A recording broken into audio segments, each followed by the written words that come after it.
I didn't start the tax strike movement. I'm just pushing it. I know entities like you and No War Tax Resistance Committee have started it. And actually all my information about tax striking, how to reduce your taxable income, how to file exempt, like the fact that like literally everyone, okay, the number one thing that people are worried about that they comment is like, am I going to go to jail? No, honey, no one's going to jail. I'm literally working with tax lawyers. I promise you, you're not going to jail. So anyways, all the information about the tax strike that I've gotten is actually from your platforms and No Tax War Resistance. So do you want to tell us a little bit about the work you've done on the tax strike and the general strike? Absolutely. And we can lean in first on the tax strike because I think there's a lot of questions concerning that.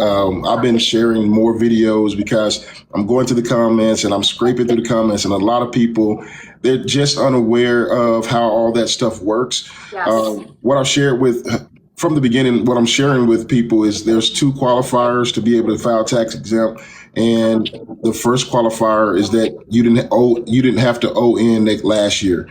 You know, if you didn't owe in last year, that's the first qualifier. So obviously, if you filed a return and you received a refund, you didn't owe in, right? There were 104 million people in the United States who filed a return and received a refund. They met that first marker. Right. It's not saying that you didn't pay in taxes, is that when you filed your return, you didn't owe any taxes. And so that okay. Right. Sorry, can I clarify that point for a second for me? Sure. So you're saying that if I got a refund and I don't owe the IRS, I'm qualified to file exempt, because I think that's how I was able to file exempt. As long as you don't owe the IRS money, you can do this. That's the first qualifier. Okay. Right? There's two, and if you meet both of those markers, in most cases, if you meet the first one, you'll probably meet the second one. The second one is that you don't expect to owe in this year, right? Got it. Okay. And it's virtually just speculation, but if we understand that if our circumstances haven't drastically changed in a positive direction financially, we're probably going to meet that second marker, and we can use our inference skills and be like, hey, I got a return of this amount last year. I didn't see many changes in my financial growth. I'm probably going to see the same situation. I probably won't owe in this year either. That's qualification for filing tax exempt. And a lot of people wonder, like, how many people can really actually do this? At the very least, 104 million people.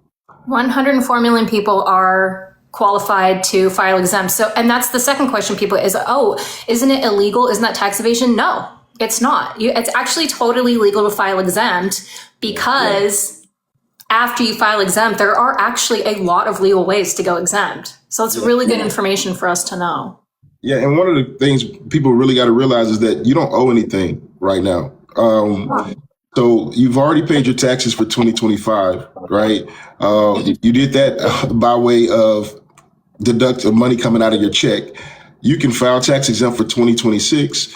And you can get yourself a bank account, drive a wedge between that money that you would normally pay to the government, put that money in there and file taxes. And what the objective is to starve the beast, right?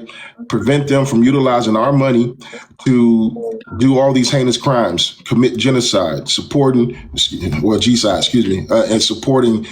systems of oppression and corruption, padding their pockets, all these different things. Our objective is to take that out of their possession. We believe in our government to a certain extent, and we would love our government to operate and function properly, but we understand that it's not a broken system, it's a rigged system. And we have to create something parallel to be able to support the people. So we have to take our resources out, put them over to the side, make them, they're still readily available if we need them. But I tell people this, you don't owe anything for 2026. That's why they have you file a tax return. That's why they have you file it to determine how much you actually owe. You know, so you can go all year filing as filed exempt, and until you file a return, technically you don't owe anything. Yeah. So as soon as you file your return, you can determine that return will give them information concerning your pay, which is the W-2s, the 1099s, and things of that magnitude.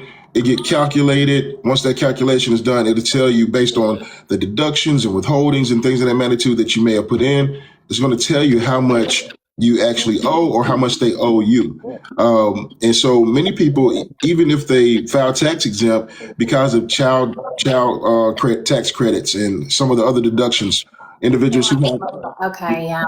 those who have LLCs and those kind of in businesses that can file some of those deductions and write-offs, those individuals could go all year, not pay a single dime in the taxes, and still not owe based on some of those deductions. And so one of the biggest things are to understand that you don't owe anything right now, especially if you qualify. You can file exempt. Be wise about that. Create yourself a safety net by getting that bank account on the side. I suggest. Deductibles? I'm sorry? Could you do like a savings account and tax deductibles, like a retirement account or something as a safety net? You could do that. I tell people to do a high yielding savings account. Let it work for you if you're going to do it. You'll have that over to the side. It'll be there if should you need to pay some taxes.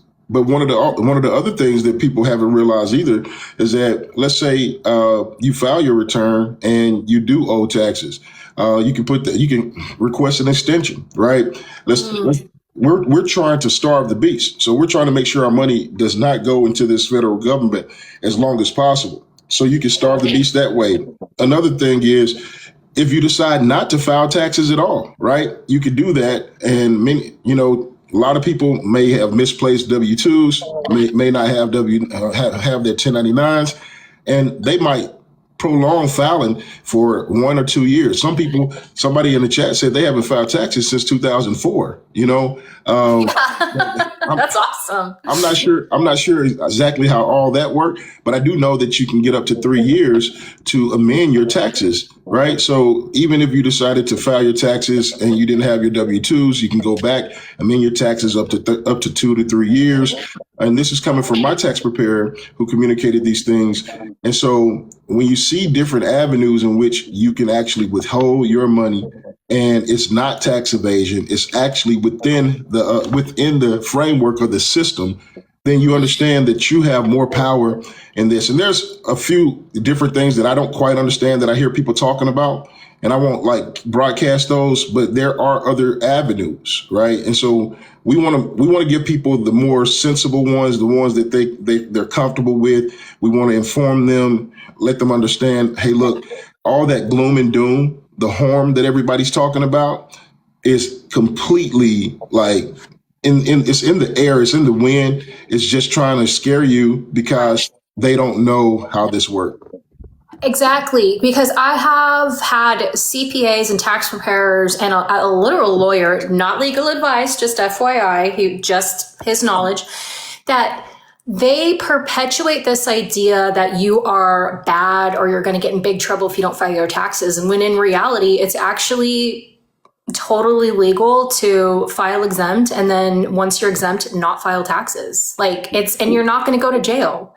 And the whole point is if enough of us do this, they wouldn't even have the resources to audit any of us anyways. And that's the narrative I'm trying to have people understand. It's the government is not as scary as they want you to believe, especially when it comes to taxes and knowing your tax rights. Yeah. It's they keep us scared and uneducated on purpose. Yeah, there's a reason why there's TurboTax, right? There's a reason why they want you to just go submit your paperwork and not understand the process of it. Because if you understand the process of it, you'd be like, why am I doing this? Or why did I do this year instead of next year? I don't even need to pay federal taxes technically. Why am I giving the government money when I legally don't even have to? Yeah. And so, there's communication. Look, we need to be putting pressure on elected officials to go abolish certain things in there, talking about tax payments and stuff like that, because that's a voluntary tax, right? And then when they try to prosecute many people, they use things that they don't even have authority to even prosecute you on. So it's kind of when you understand the order, because everything has an order, it's normally disrupted and it's normally out of jurisdiction when they come after you. So that's why we've been kind of sharing that information with people, because when they see no taxes, they're like, oh no, that's evasion, or somebody has. There's not too many people that has experienced evasion of taxes, and we looking at our president, man, like he's in the same boat. He's done the same thing. There's people like Elon Musk and I know they have like all these big tax breaks, but it's still avenues for the everyday person, those individuals who's working every single day and every dollar counts. And so we're not giving 40% of our paycheck away anymore. I'm not. Especially, and literally, yeah, all that research that you have and that you've been sharing with people, it's actually so accessible, like if you know where to look. But the thing is, most people don't even know that they can look, like we're just raised with this idea. It's like the government takes money out of your paycheck and that's just the way it is. And maybe you'll get like a little bit of money at the end of the year. And people are like, oh, I don't mind paying taxes. It's like a savings account. No, it's not, because the majority of those taxes, the refund is overpayment. Most of the money that gets taken out of your paycheck, you never see again. And to top it off, that money, not only do you not consensually get it taken out of your paycheck, but then you don't get to say where it goes. And so like you're doing, I'm trying to spread this information. You legally can go exempt if you don't owe the IRS money. And then once you go exempt, if you don't file your taxes after you go exempt, they're not going to be able to find you. It's rare. The chances of you getting audited once you go exempt and stop filing taxes after that is so low. And worst case scenario, like you said, you start that high yield savings account, so at least you're making interest. And then like, oh, you just go on a low monthly payment plan with the IRS, on the very, very slim chance they even audit you in the first place. And then on top of that, the IRS is being gutted. And like you said, we only need 10% of the tax-paying population to dismantle the IRS to the point where they won't even be able to come after us. That's not that many people. Yeah. Like in the grand scheme of things, that's not even like 25% of our American population, not even. Yeah. And you think about that, with the amount of people, 165 million people filed returns last year. And you're telling me that out of that 165, 104 million can actually file tax exempt. That's a pretty aggressive place. So what is the biggest issue around this? One is understanding that this is not something that's going to get you locked up. Two is bringing awareness to the masses. Everybody's looking for ways to fight back. The problem is, how are we getting that information out, and can we really educate them quickly enough? One thing I have to always share with people when it comes to taxes and filing exempt, every February is going to reset, and a lot of people don't know that. So if you heard some information about filing tax exempt, you went and got it, you filed tax exempt at the beginning of the year, February the 12th hit. People's talking about roses, Valentine's Day, hearts, and candy. They're going on their dates to prepare for it. 14th hit, 15th hit, and then all of a sudden your paycheck comes and you're like, wait a minute, I filed taxes. Why is this taxes coming out? It's because it resets in the middle of February. Every year. You're saying that you have to change your W-4 to exempt every year. You got to file every year. Okay. Because if you file, it's going to reset. I got a notification. But you don't want to like file for a return. You just want to change your W-4 every year and then continue to not file taxes during tax season. Exactly. Okay. So that's what I'll be trying to make sure I create a distinction, because when I talk about, and I was on a live last night talking about this, when I talk about filing tax exempt, people think I'm talking about not filing tax returns, right? Even if you file a tax return, you can still find ways not to have to pay the taxes, because one of the biggest things is I can file a tax return this year and still have filed tax exempt and still have no problem for this year. I don't want my money going to this government this year. I've already filed tax exempt this year. I'm in a good position to make sure I drive a wedge between my money, my resources, and this federal government.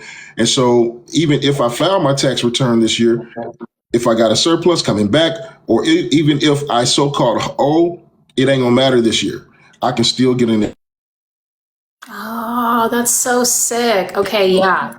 Yeah, I mean, thank you for helping me clear up that information because that's the number one comment I get is like, am I going to go to jail? Like, no, you're not.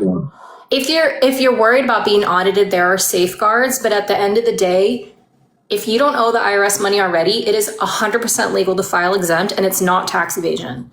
You don't even, and then even after that, you don't even have to file a return after you go exempt every year. If you want to, you can. Yeah. And so what I'm suggesting, and tell me if I'm kind of in line with what you were saying and I'm on the right track, for people who want to be extra cautious and maybe want to file a return at the end of the year after they've gone exempt in February, you know, I'm talking about like tax deductibles, like the, you know, and the high, like if you can start an LLC for anything. Yeah. I literally could start an LLC for selling flowers.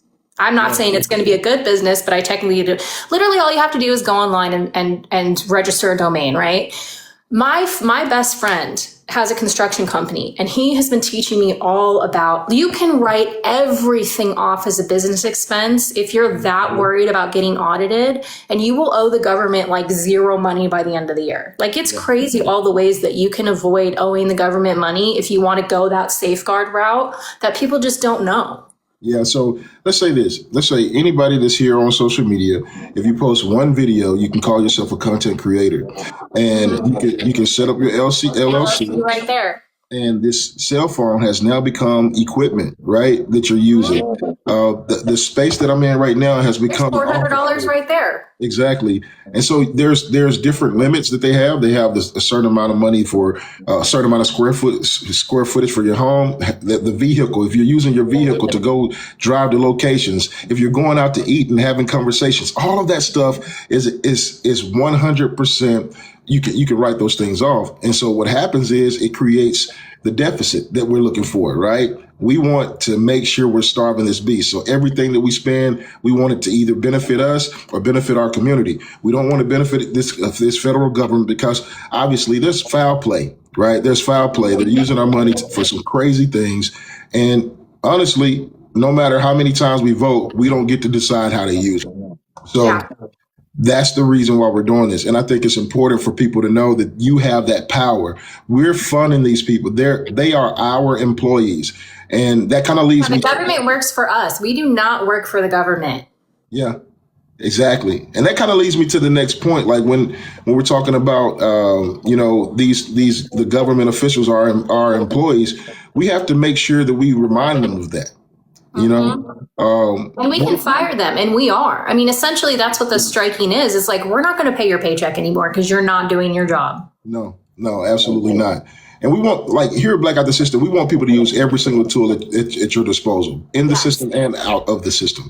And so one of the things we've been telling people is, hey, look, there's two components that you possess that we currently still have under this fascist regime. One is you have your voice, and two, you have your vote. And until those things are removed, you need to use them, and you use them effectively and as strong as possible. So speak up, speak up, speak up. We're telling people to lobby their representatives. Tell them, hey, look, impeachment and abolishment of ICE, or you won't see a vote. You see what I'm saying? And we have to leverage that. Without leverage, none of the things we do matter, right? This government is a capitalistic government. It's a capitalistic society. So money is everything to it. Yep. That's why, Citizens United was the worst thing that could have happened to the United States, where corporations can basically purchase our politicians. Those politicians make policies that are detrimental to the people and provide benefits to the corporations. And so we see that over the years have literally degraded our whole society, removing different things that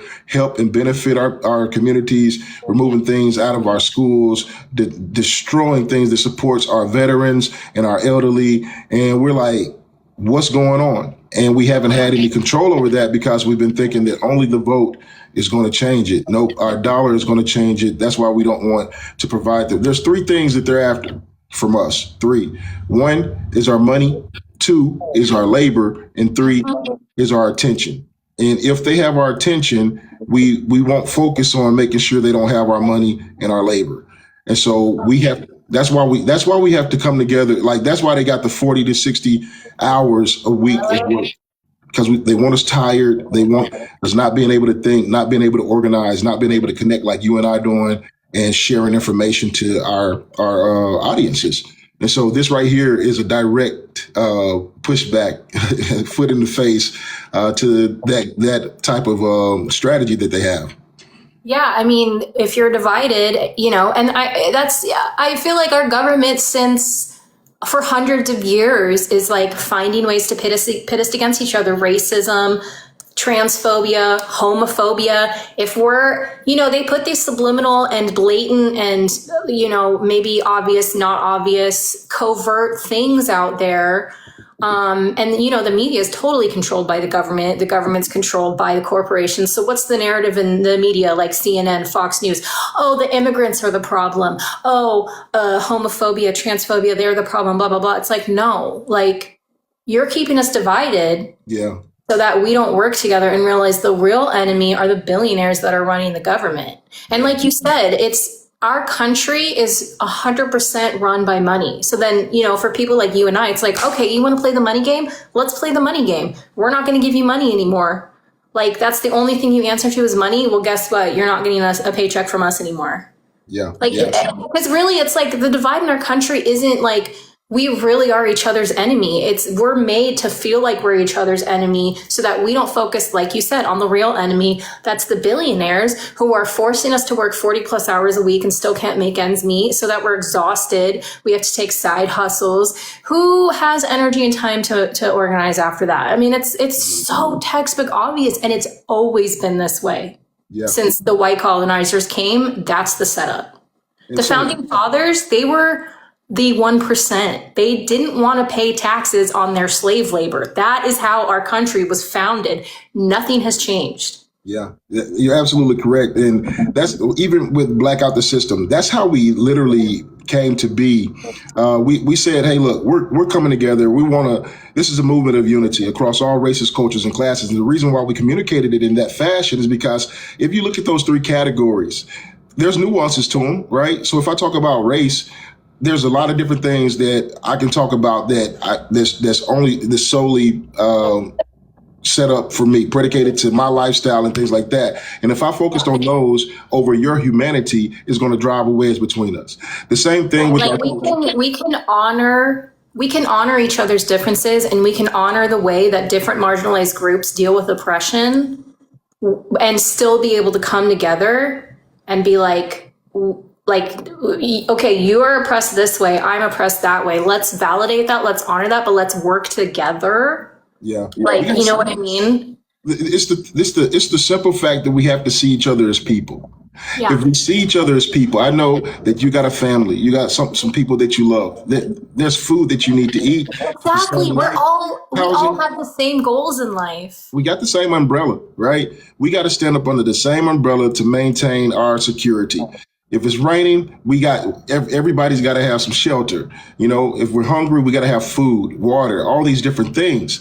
Those don't change no matter what your race, culture, or class is. Everybody got to have them. And so we fight and push back in that whole sense, is that we all need these things.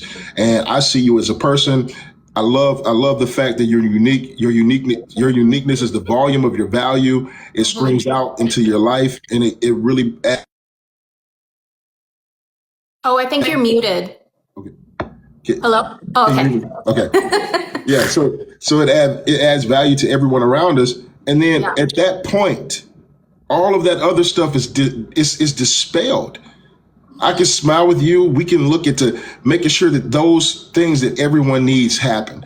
And so I think once we have an opportunity to say yes to, all the things that bring us together, we'll find ways to make sure that maintain and galvanize that. And so that's why I'm always excited. I'm always excited about the next step. I'm always excited about like turning this system over on its head, blacking it out, whatever we have to do, the boycotts, the protests, the financial, the economic blackouts, the community building, the pushing back, the mutual aids, the parallel systems, all of it. looks at you. You know what I'm saying? It's looking at the person and the needs of the people. And that's all that matters. That's what our government is supposed to do. You know, it's supposed to actually be a social program. Well, that's what they promised and what they've always promised, but it's never been that way. No. I mean, you can't have a government that's actually for the people when our original government displaced and genocidated natives all over the land. Like, that's not a good start. That's not a good start to a government. That is not for the people. I'm not laughing because it's funny. I'm just laughing because it's like egregious. Yeah, it's bonkers, right? We've been fed this propaganda. I mean, gosh, like my older generations of my family, it's like impossible for them, you know, just the propaganda of like democracy, our country's a democracy. It's never been a democracy. No. And that's one of the things we can't expect this government to be any different than what it is. Of course, like reformed is my opinion. Yeah, I agree. But we gotta change all this stuff. And the fight has been that people are unaware of some of the things that's going on. Now that their eyes are open to even to the Epstein files and all these different things, there's no turning back. You know, you'll never be able to not imagine or not see the possibilities of that happening again. And so you have to do something to make sure that that doesn't happen again. And we have to be the catalyst to make that change. And I think, sorry, go ahead. Well, I was just saying, and I think these kind of actions help us do that. Yeah, I mean, you know, the Epstein files are showing the whole world what like some people kind of have like already known for decades is like, no, this is our government. This is what our government does. Yeah. Horrendous, atrocious things, has for hundreds of years. And it's like with social media blowing up the way it did after COVID, it's like, oh, now we finally have a way to spread information faster than the media can censor it, you know? And like, it's hard because I see people are devastated by the Epstein files, and like it is absolutely devastating. And I understand that people are in a lot of pain around it, and that pain is so valid. But at the same time, like the sad reality is it's like this isn't anything new. This is just now we're aware of what the elites do and have been doing for hundreds of years in this country and all over the world. So the next step is to get activated and do something about it. And stop funding that evil entity. Yeah. Which is the tax strike, the general strike, you know. Yeah, and let's jump into the general strike a little bit because just thinking about it right now, the idea and the goal, the action is to general strike kicking off April 5th. And a lot of people, they'll talk about it. When I start talking about the time frame in which we're going to be doing it, there's a little, they're a little apprehensive. They're trying to figure out whether or not this is something that they're capable of doing. And I tell everyone, I said, it's 30 days. I said, we did a whole year with Trump. This is 30 days. And, you know, the biggest thing is the focus around community. What you'll see on social media is a lot of the work that we have to do during that time. But in the background, Black Author System is developing community. We're working together to try to build community in every single state. We're pushing back. Yes, on the front, that's the action that you see, but in the back, there's people digging ditches to make sure people have places of shelter. In the back, you see people building all those systems to make sure people have access to certain things. And every time we take action like this, it's an on-ramp for people who never have been activists before. Last year, we seen so many people activated who never touched activism before. And so this general strike is general. The statement is general because it touches almost everyone, right? No matter who you are and what you do, it touches you. The things that's going on in this country, it's affecting everyone, whether it's their psyche or their pockets. It's affecting us. And so we tell people, if you look back in July of last year, July the 1st through July the 9th, in Philadelphia, the municipal workers decided that they were going to do a general strike. They said, hey, look, our current situation and circumstances is not what it's supposed to be financially. They should be paying us a lot more. And they decided they weren't going to do anything. trash started to build up. Things were not going very well for the city, and they sat down and they negotiated with them, and the people had to come to an agreement. That's the same power that we have. A lot of people be like, oh, general strikes hadn't worked. Well, the last national general strike was in the 1800s. Yeah. Right. That was the last time everybody got together and said no. Right. Like we have to think about how unity works and understand that if it's been over 100 years since we came together and said yes, let's stand together, let's push back against this oppressive nature of our government, then we created this as well. We never gave them accountability. And so this general strike is about accountability. It's about getting back the power of the people, our work, our labor. They want our labor, so we're taking that back. They want our money, so we're taking that back with no taxes and no spending. And they want our attention. And so we're not backing out. We're going to be focused on our communities during that time. We're going to be doing some protests. We're going to be looking at ways we can literally unplug other people from the system. We're going to be educating people at the level that every level possible. We're bringing people in like yourself who can bring more information to the communities.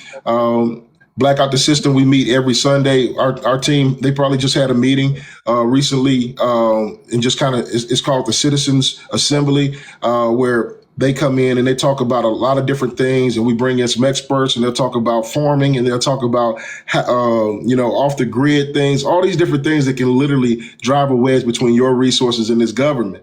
And so everybody's like, hey, I can't do 30 days. Well, can you do 3? Because imagine if 100 million people do 3 days of not working. Even if we get a hyper focus around logistics and delivery services, right? Transport services. You see Amazon, DoorDash, you see Uber, you see USPS, you see UPS, you see FedEx, you see truckers, you see airport workers, you see bus stations, you see train stations, and everyone decide to step away for 3 days. They will be begging for the people to make a deal. And we want to take our power back. So I have a question about that. So I'm a teacher, and basically what would happen is if I took time off work, all that would happen is they would just bring a sub in, and that wouldn't be effective, right? So like for people like me who like stepping away from work, like wouldn't really, it's like, it wouldn't halt anything because the district will just have a sub come in, So how do I participate in that aspect of the strike when, like, if I don't show up, I, A, will get fired, and B, like, they'll just bring a sub in anyways? Well, so this is the thing. What a lot of people will soon realize is that awareness is the. Okay, that should work. All right, it keeps popping up. So, but what we'll soon realize that awareness is the power. It's the antidote to all of this, right? When we actually talk to the people that's on our jobs, and we talk to the groups of individuals who are substitutes, and they're experiencing the same thing that we're experiencing, we shut it all down. And that's the tough part, because that's the work behind it all, is having that conversation with the people who's working with you. All of us walk off. Having that conversation with individuals who could possibly replace you. One of the biggest problems with union workers and things like that, union workers used to believe that if we stepped away from our job, they was just going to replace us. But there's actually, like, in reality, there's not enough people when we do it without notice. There's not enough people when we do it without notice. Oh, that's where the planning comes in. Okay, yeah. So I can start spreading the word around my district and see how many people, and see if the subs will walk out too. So like nobody shows up.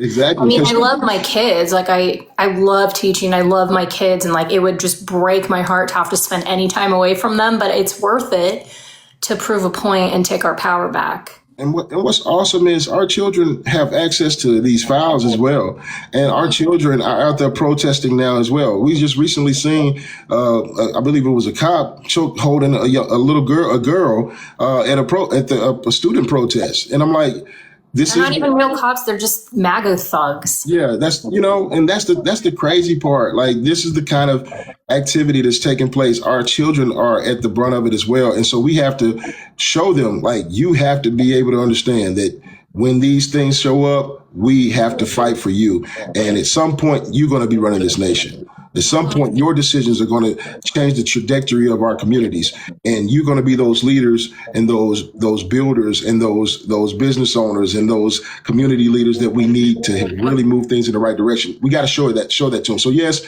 awareness is my biggest focus right now, is making sure that we get saturated in each of our spaces. So you say, hey, look, I'm a teacher, so I'm going to tell as many teachers as I can in my district. And we're going to create a community web, because we're going to support each other in this whole thing. I'm going to tell them what I got available. They're going to let me know what they got available. Should we run into anything, we know we have a list of individuals we can reach out to who can support us in this capacity. And let me tell you something. Some of these administrators might even work with you, right? You go and talk to your administrators, be like, hey, look, the way the nation is going, we're seeing payroll look like this. We're seeing people, we're seeing these different components look like this.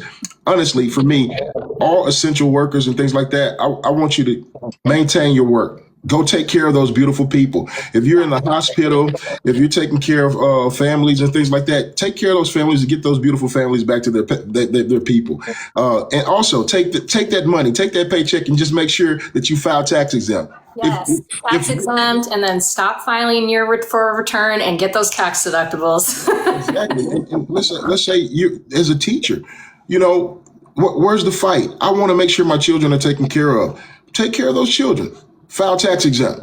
Drive a wedge where the wedge needs to be driven. I'm not telling. It's not some of us doing it all. It's all of us doing some. Some of it, yeah. If we lock it in.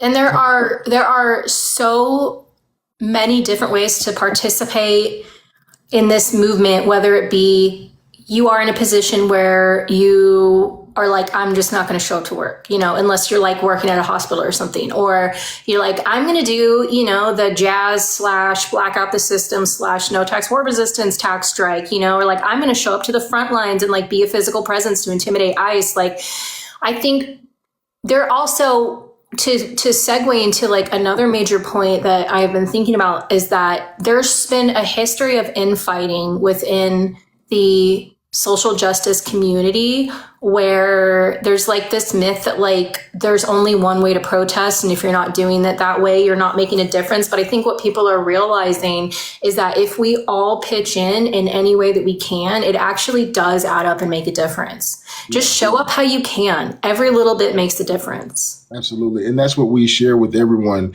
Do what you can at the level that you are comfortable with. And maybe next time you might be a little bit more comfortable to go a little bit further. And that's our biggest goal, is to activate everyone. You imagine, my coach always told me, he said the little things that count and the big things that follow through. And so I'm looking at the little things. I'm looking at where can you participate? What can you do? I was telling someone the other day, I said, first say yes and figure out what you can do after you say yes. Because if I say no, I'm shutting everything down. But if I say yes, I'm open to avenues in which I can fully participate, or participate just a little bit. I'm asking small businesses, because we don't want our small businesses to be destroyed.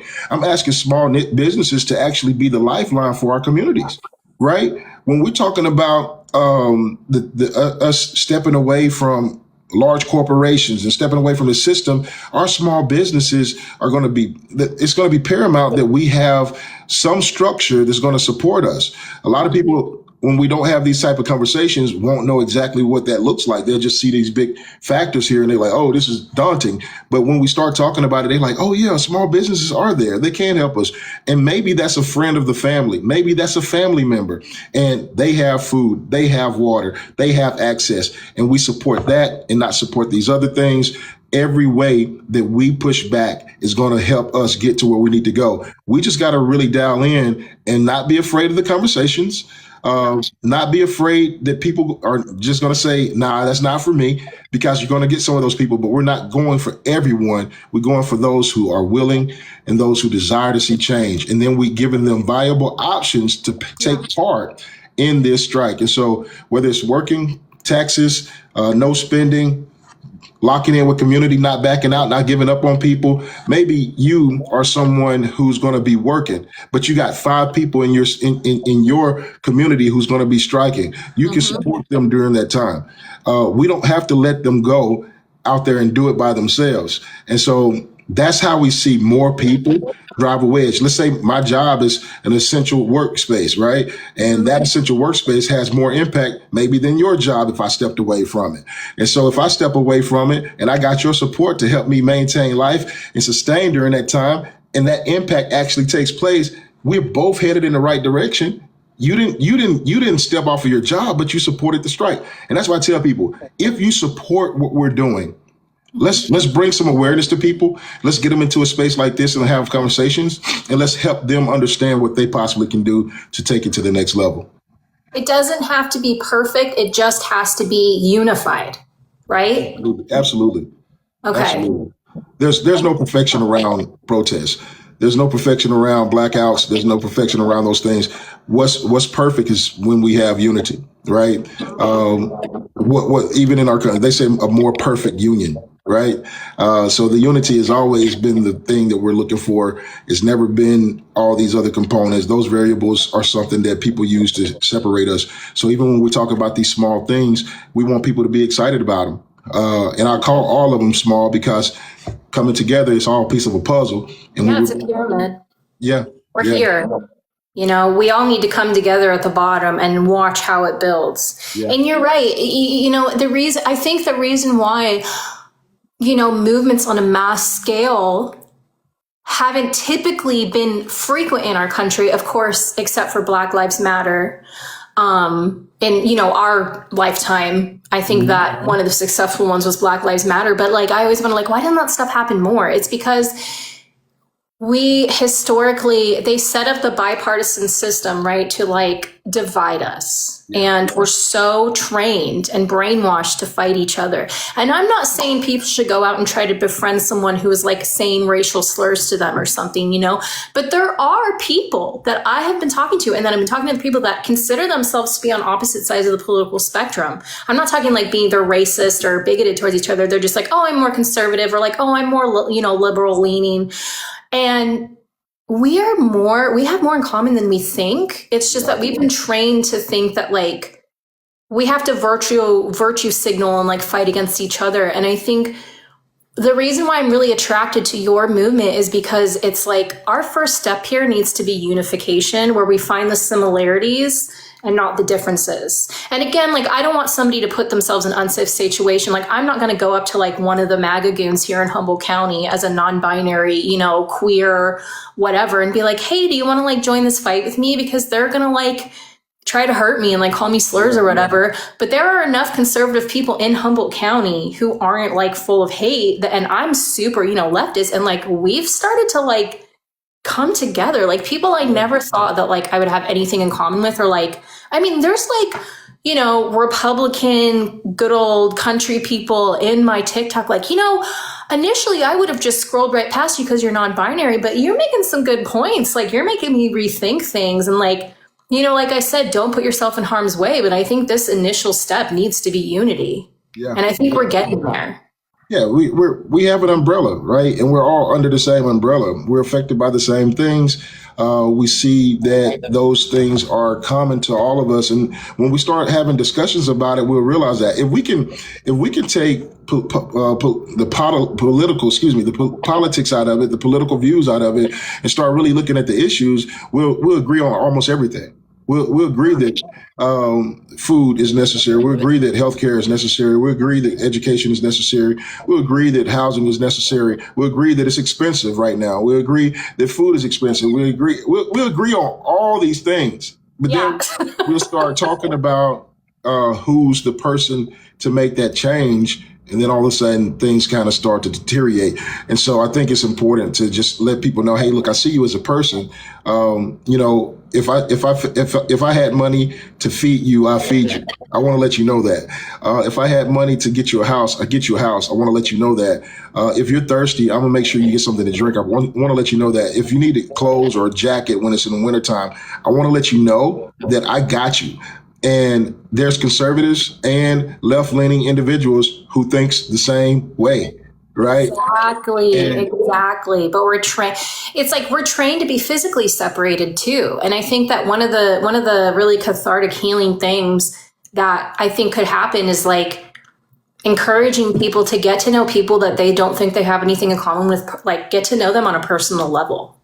Like I live in Humboldt County. It's extremely conservative. There's a lot of MAGA here. And I've got parents that are like, they're not MAGA, but they're pretty close to it. And then they meet me and I'm the first non-binary person they've ever met, in a super rural, conservative place. And it's like all that people need to change their minds is like proximity to what they think they know about, and this movement can really encourage people to do that. And I think that might be really helpful. Yeah, and that's also why we have our Discord channel where people Yes. server where people can go in, they can find their states, they can find people that's in their state and start connecting and galvanizing community. Man, you just don't know who's going to be in there. You just don't know what they're going to be able to say to you that can sway you or help you move into a greater place. If you look at it, we've been socially conditioned to be apart now.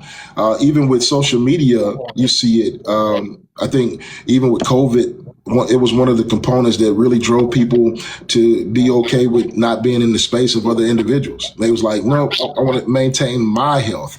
I want to maintain my home. I need my situation. And it used to be when we talk about community, we was looking outward. And now we look inward many times. And so I would just really encourage people to look out, see the person across from you, see that person next to you, the person walking across the street. I do it all the time. And I see these kids and I just smile. I see parents and I just smile. I see the elderly holding hands. I try to shake hands with all of our elderly, man. I want it to rub off on me. I want those years to be transferred into my life too. So, and just having the opportunity to understand someone and the reason why, it'll bridge a gap. And maybe we don't agree on some things, but that's normal. That's the problem. We have made it abnormal to be in a disagreement with somebody. Yeah. That's normal. That's just life. Yeah, You don't have to agree on everything to work together. I mean, you're telling me, dude, that's like the whole spiel of being a teacher. You are on a team and you are not going to agree with everybody, but you got to do what's best for the student. Exactly. And so that's the beautiful side when we can realize that. And I think family has created a space for that. I think community creates a space for that. Sports, for me, created that space. Even when I go into certain workplaces, they are building a work culture that creates that space where people are really using their empathy skills. I tell people sometimes empathy is a lost art, and you find somebody with it, you stick with them because it's going to rub off on you big time. I promise it will. And so when we're looking at actions like this, they only work with people, right? Mm-hmm. They don't work when just me vocalizing, "Hey, let's do this. Let's do this." It doesn't work. It works when people feel like what they're doing is going to make an impact, and it's going to impact them right there. And it's going to help the people that they love and care about. And I think this is something that's going to help. And one of the biggest components is the taxes, right? That's a direct hit to the federal government. The no work and no spending that goes to the corporations because we understand that they're funding a lot of this stuff. They're Geppetto and Pinocchio is the government, and we got to make sure that we do everything we can to hit it from every angle possible. And so that's why we're asking everybody to come in and support, work together and push back against this system in these different ways.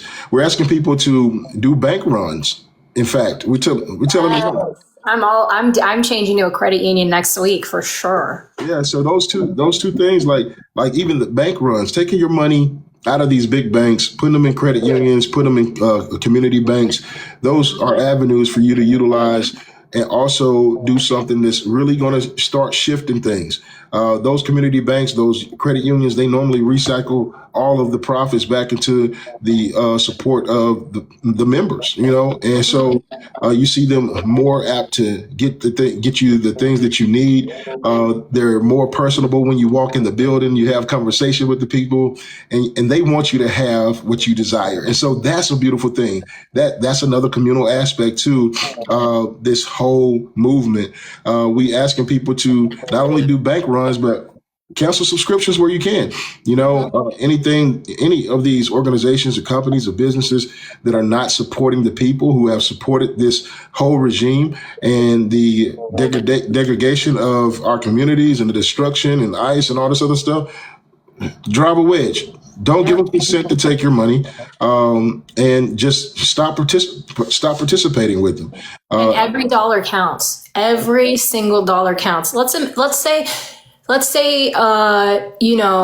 everybody in just withheld $1 one day. That's millions and millions of dollars. And I'm not talking about the entire population of the US. I'm only talking about a small percentage of us. Yeah. It doesn't take a lot of our population to make these things effective. It doesn't. It just takes concentration, right? And I know a lot of people some of the criticism I get with Blackout the System is that we are so generalized. And we are that way for a particular reason. Of course, there's focus points, but we're generalized for a particular reason. The flexibility and the ability to add to the movement comes from that generalization. The masses being able to select what they want to do to participate. And what we've also understood is that once people are active, then they're more open to just really just leaning into other things. Get that ball rolling and it just snowballs. And so we started with stickers, right? Sending out stickers across the world. My co-founder Corey, he made sure that people across the world had stickers. We had 50 countries and nations who supported our first wave of the Blackout the System, and it was a beautiful thing. And it was because stickers went out, And so that was awesome. But like just getting people activated and sharing ways where they may not have noticed that they can participate, because you got more power than you know.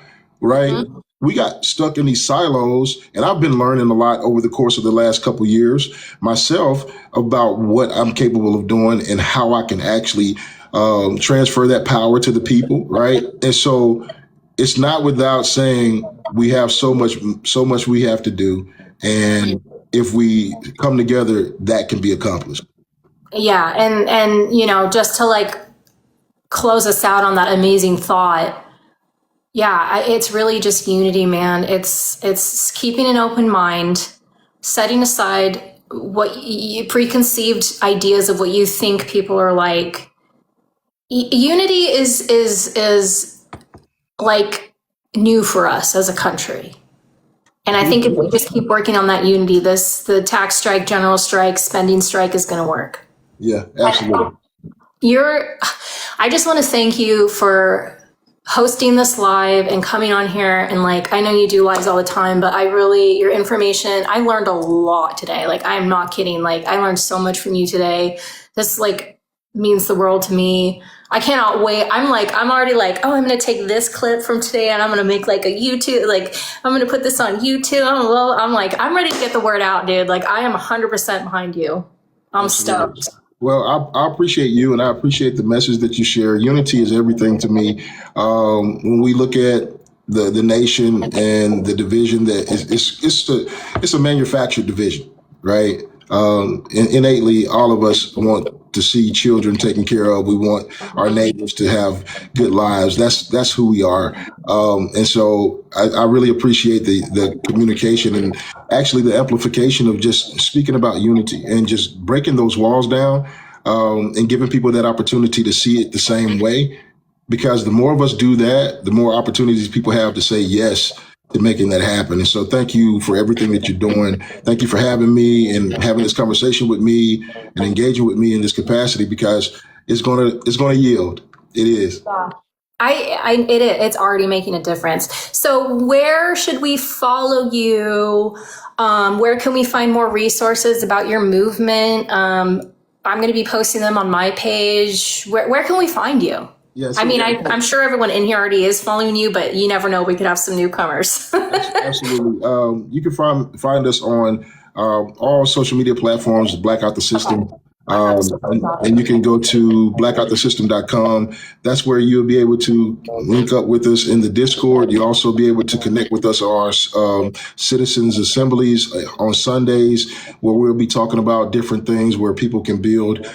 In the Discord, you'll see a lot of activity where people are building community. What we're trying to do, and if anybody's interested in it, we're trying to establish some state chapters, some leadership in each one of those states to really create a net of community. So when communication go out, people need support, that can happen. Over the course of the last couple months, we've been helping immigrants across the northern sector in Minnesota and Ohio.